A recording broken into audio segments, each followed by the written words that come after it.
Hi, welcome to this part of my review featuring the Hellborn tabletop RPG. If you haven't seen part 1 of my review featuring this role-playing game, where you play as lost souls, demons, and angels that are trying to make a name for themselves in a cybernetic hell, please check out the playlist in the description below. This time we are going to take a look at the hellish realms, starting with Invidia, the Ring of Envy. Envy comes in many forms. Envy of another's hot appearance, cuteness, and charisma. Envy of another's prestigious mansion and million limbo car. Envy of another's genius and immense knowledge. It is one of the most human desires. The Archailes represent the envy of appearance, giving them the ability to shape their own and others' form through flesh crafting, though the way they interpret a perfect appearance is often nightmarish and beautiful in its own twisted way. The Levenites represent the envy of material possessions and wealth, having an unnatural compulsion to steal or cause mischief for their personal gain. The Scryers are the envy of knowledge and intellect incarnate, being able to read other creatures' minds and create, remove, or even alter memories and pieces of information using their boon. These are the denizens of Invidia. The Envy Ring, unlike the other rings, is no longer a single continent. During its creation, it was shattered and became hundreds of islands, creating an archipelago of sorts. The main island is known as the Hollow, which is also the name of the capital city of the Envy Ring. The Envy Archdemon, Leviathan, lies deep in hibernation somewhere in the Envy Ring's sea. The current authorities in the Envy Ring are the Houses of Envy. These are House Hollow, House Lathra, House Phtonos, and House Zelia. Each has its own representatives in the Stygian court, known as House Masters. To ensure their safety, the House Masters' identities remain unknown to everyone except the members of the Stygian court until they die. Let's talk more about the Archailes. There are those who wish to enhance their bodies, to make their form even more powerful than it already is. Maybe it is their appearance.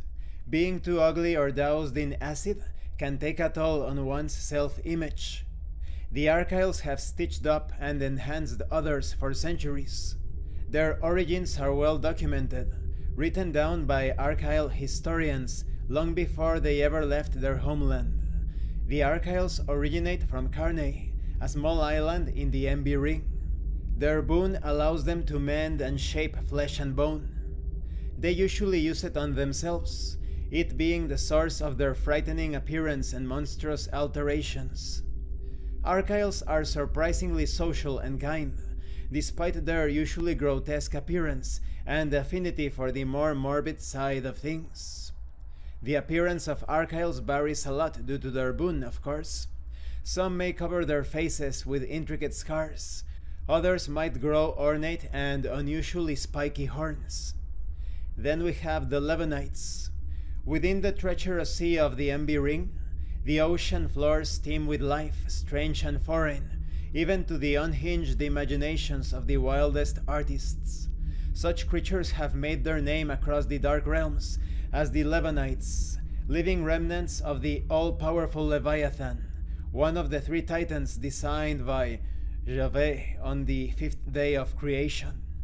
The Levenites are a relatively new species of demons, with their first appearance being documented shortly after the abrupt and brutal end of the Afterlife War. Their origins are a mystery. To this day, the great majority of Levenites still roam the seas of the Dark Realms, living off of fish and sea monsters, or the remains of shipwrecks. The Levenites, known masters of casting illusions on the weak of will, don the boon of speculo.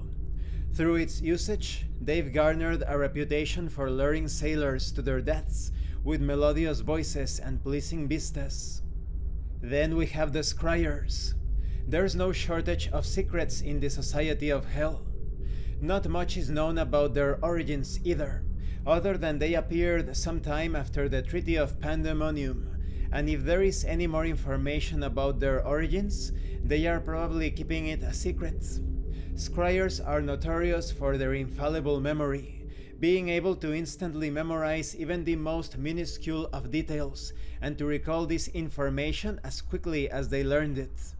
And their boon allows them to tap into the inner workings of a denizen's mind and extract, alter, or even erase information and memories. Every scryer is born into a creed, whose name is also their last name. Scryers stand at around 2 meters, with dark blue skin and webbed hands. They possess a row of spiky horns that look like a mane.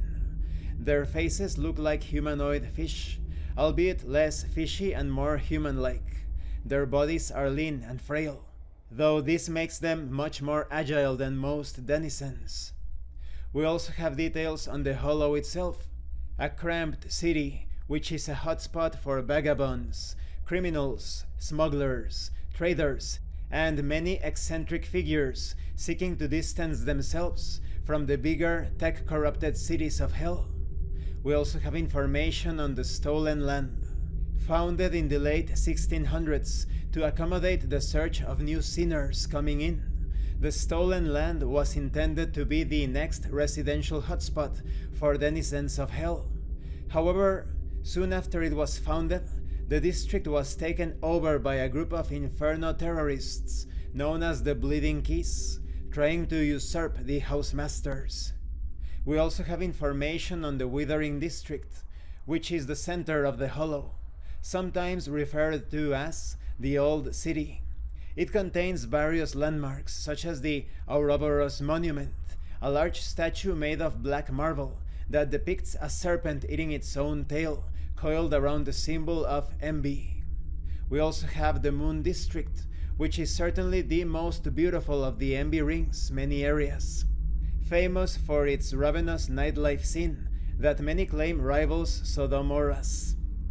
Then we have the Zeal District.